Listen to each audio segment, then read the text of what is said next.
and this used a filter. It was a symbolic sip that aimed to bring some relief to people living in Flint who have spent months in a state of emergency after finding out their drinking water was flowing with dangerous levels of lead. This was a man-made disaster.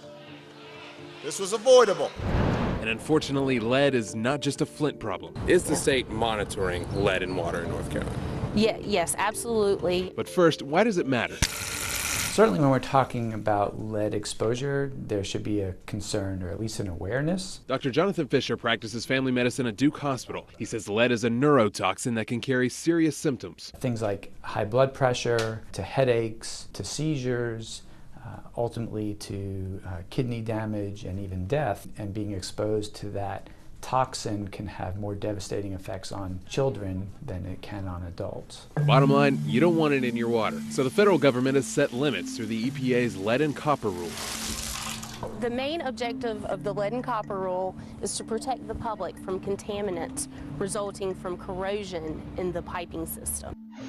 And it's inside old pipes that most lead contamination comes from. This is actually a copper pipe with a lead lining that went up towards the house. Kenny Keel is the utilities director and town engineer for the town of Hillsboro. If it's an older house, and of course we've got a lot of older houses, this is historic Hillsboro. In old plumbing, there may be some lead lines or the lead solder that was used. Lead solder was used to join pipes together but banned in North Carolina in 1985 and by the EPA in '86. With these types of pipes, they would actually use lead where the joint of the other pipe came in to seal it. They're just one example of a town that's replaced all of its old pipes in its water system, but some homeowners haven't changed what's under their homes. If you have a corrosive water, it can strip lead out of those places and get into the water.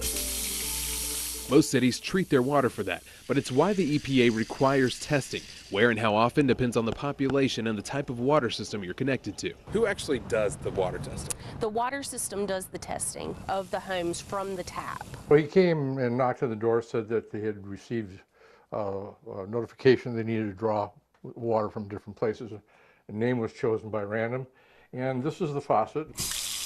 The Locke family lives in a neighborhood in Goldsboro. We received that letter in the mail, and that was just the results of the test. Their water had lead levels more than 4 times over the limit. There was a little higher content than normal, but I wasn't alarmed by that. All cases like this are reported to the EPA and state health department. So CBS North Carolina Investigates wanted to know just how many homes had elevated levels of lead in our state. The EPA sent us to DHHS, who sent us to DEQ, who finally got us the records. It turns out there have been more than 6,000 individual cases of water being over the lead or copper limit since 2005, and those are just the ones the state knows about. We mandate that systems notify customers that had action level exceedances for lead within 48 hours, whereas the federal requirement is 30 days. And aside from digging up your pipes, if you don't test, you won't know.